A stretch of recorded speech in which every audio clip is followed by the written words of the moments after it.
Step 6. We're entirely ready to have God remove all these defects of character.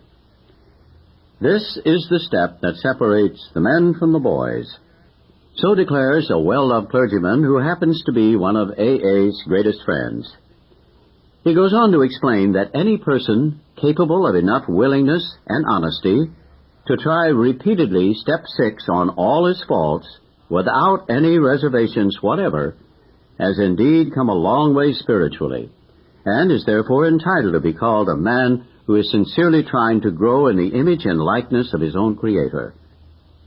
Of course, the often disputed question of whether God can and will, under certain conditions, remove defects of character will be answered with a prompt affirmative by almost any AA member.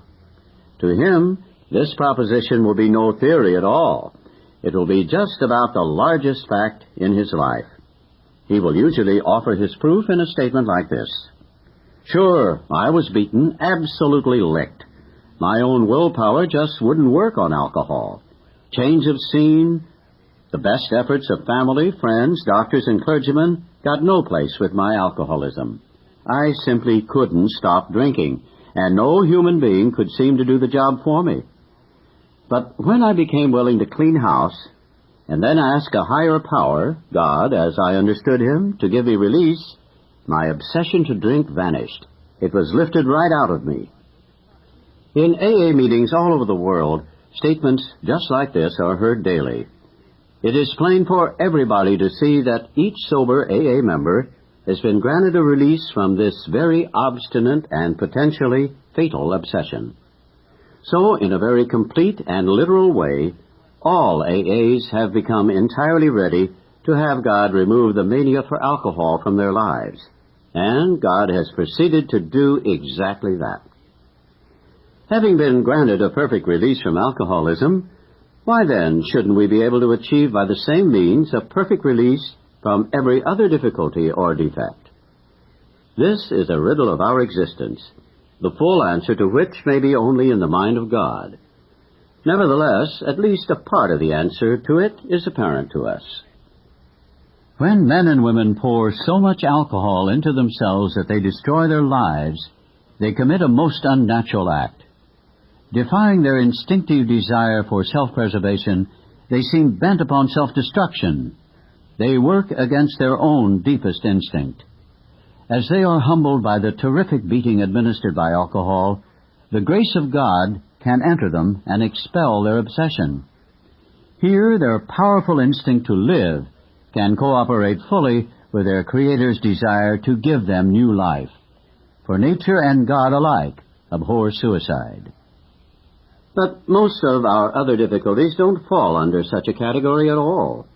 Every normal person wants, for example, to eat, to reproduce, to be somebody in the society of his fellows, and he wishes to be reasonably safe and secure as he tries to attain these things. Indeed, God made him that way. He did not design man to destroy himself by alcohol, but he did give man instincts to help him to stay alive. It is nowhere evident, at least in this life, that our Creator expects us fully to eliminate our instinctual drives. So far as we know, it is nowhere on record that God has completely removed from any human being all his natural drives. Since most of us are born with an abundance of natural desires, it isn't strange that we often let these far exceed their intended purpose. When they drive us blindly, or we willfully demand that they supply us with more satisfactions or pleasures than are possible or due us, that is the point at which we depart from the degree of perfection that God wishes for us here on earth. That is the measure of our character defects, or, if you wish, of our sins. If we ask, God will certainly forgive our derelictions, but in no case does he render us white as snow and keep us that way without our cooperation. That is something we are supposed to be willing to work toward ourselves. He asks only that we try as best we know how to make progress in the building of character. So, Step 6, we're entirely ready to have God remove all these defects of character, is AA's way of stating the best possible attitude one can take in order to make a beginning on this lifetime job. This does not mean that we expect all our character defects to be lifted out of us, as the drive to drink was. A few of them may be, but with most of them, we shall have to be content with patient improvement. The key words, entirely ready, underline the fact that we want to aim at the very best we know or can learn. How many of us have this degree of readiness? In an absolute sense, practically nobody has it. The best we can do, with all the honesty that we can summon, is to try to have it.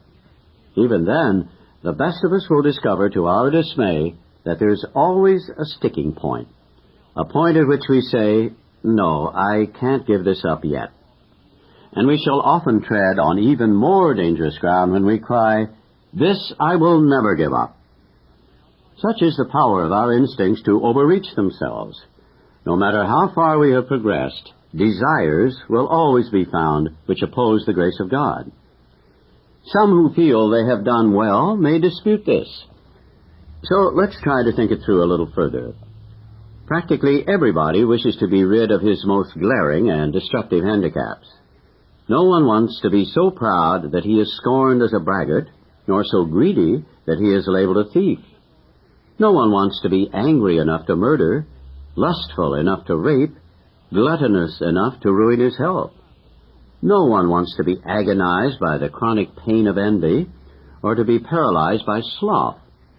Of course, most human beings don't suffer these defects at these rock-bottom levels. We who have escaped these extremes are apt to congratulate ourselves. Yet can we? After all, hasn't it been self-interest, pure and simple, that has enabled most of us to escape? Not much spiritual effort is involved in avoiding excesses which will bring us punishment anyway. But when we face up to the less violent aspects of these very same defects, then where do we stand? What we must recognize now is that we exult in some of our defects. We really love them. Who, for example, doesn't like to feel just a little superior to the next fellow, or even quite a lot superior? Isn't it true that we like to let greed masquerade as ambition? To think of liking lust seems impossible. But how many men and women speak love with their lips and believe what they say so that they can hide lust in a dark corner of their minds? And even while staying within conventional bounds, many people have to admit that their imaginary sex excursions are apt to be all dressed up as dreams of romance. Self-righteous anger also can be very enjoyable. In a perverse way, we can actually take satisfaction from the fact that many people annoy us, for it brings a comfortable feeling of superiority. Gossip barbed with our anger, a polite form of murder by character assassination, has its satisfactions for us too. Here we are not trying to help those we criticize. We are trying to proclaim our own righteousness. When gluttony is less than ruinous, we have a milder word for that too. We call it taking our comfort. We live in a world riddled with envy. To a greater or less degree, everybody is infected with it. From this defect, we must surely get a warped yet definite satisfaction. Else, why would we consume such great amounts of time wishing for what we have not rather than working for it? Or angrily looking for attributes we shall never have, instead of adjusting to the fact and accepting it? And how often we work hard with no better motive than to be secure and slothful later on, only we call that retiring. Consider, too, our talents for procrastination, which is really sloth in 5 syllables. Nearly anyone could submit a good list of such defects as these, and few of us would seriously think of giving them up, at least until they cause us excessive misery. Some people, of course, may conclude that they are indeed ready to have all such defects taken from them. But even these people, if they construct a list of still milder defects, will be obliged to admit that they prefer to hang on to some of them.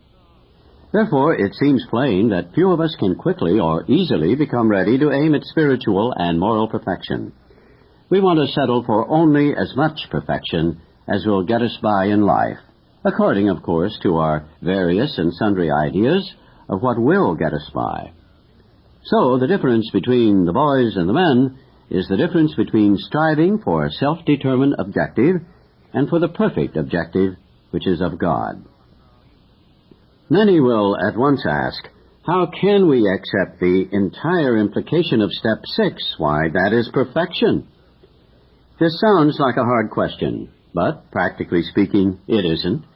Only step 1, where we made the 100% admission we were powerless over alcohol, can be practiced with absolute perfection. The remaining 11 steps state perfect ideals. They are goals toward which we look, and the measuring sticks by which we estimate our progress. Seen in this light, step 6 is still difficult, but not at all impossible. The only urgent thing is that we make a beginning and keep trying. If we would gain any real advantage in the use of this step on problems other than alcohol, we shall need to make a brand new venture into open-mindedness. We shall need to raise our eyes toward perfection and be ready to walk in that direction. It will seldom matter how haltingly we walk. The only question will be, are we ready? Looking again at those defects we are still unwilling to give up, we ought to erase the hard and fast lines we have drawn. Perhaps we shall be obliged in some cases still to say, this I cannot give up yet. But we should not say to ourselves, this I will never give up. Let's dispose of what appears to be a hazardous open end we have left. It is suggested that we ought to become entirely willing to aim toward perfection. We note that some delay, however, might be pardoned. That word in the mind of a rationalizing alcoholic could certainly be given a long-term meaning. He could say, how very easy. Sure, I'll head toward perfection, but I'm certainly not going to hurry any. Maybe I can postpone dealing with some of my problems indefinitely. Of course, this won't do. Such a bluffing of oneself will have to go the way of many another pleasant rationalization. At the very least, we shall have to come to grips with some of our worst character defects and take action toward their removal as quickly as we can. The moment we say, no, never, our minds close against the grace of God. Delay is dangerous, and rebellion may be fatal. This is the exact point at which we abandon limited objectives and move toward God's will for us.